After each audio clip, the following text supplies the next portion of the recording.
Mutton biryani fish fry சாப்பிட்லாமா? First ground ஆயிலில் masala items onions green chilli இஞ்சி பூண்டு பேஸ்ட்டு போட்டேன் ஃப்ரெண்ட்ஸ். நெக்ஸ்ட்டு தக்காளி போட்டேன். ஆயில் கிரவுண்ட் ஆயில் தான் யூஸ் பண்ணிட்டேன்.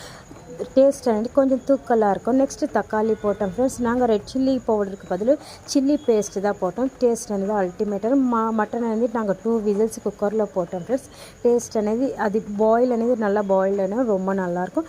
நெக்ஸ்ட்டு அரிசி అనేది தண்ணி நாங்கள் கொதிக்கின அப்புறம் அரிசி దానిలో போட்டோம் ஃப்ரெண்ட்ஸ்.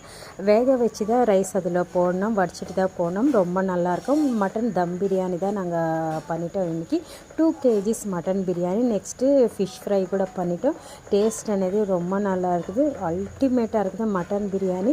గ్రౌండ్నట్ ఆయిల్ యూస్ అనటం వల్ల టేస్ట్ అనేది ரொம்ப நல்லா இருக்குது.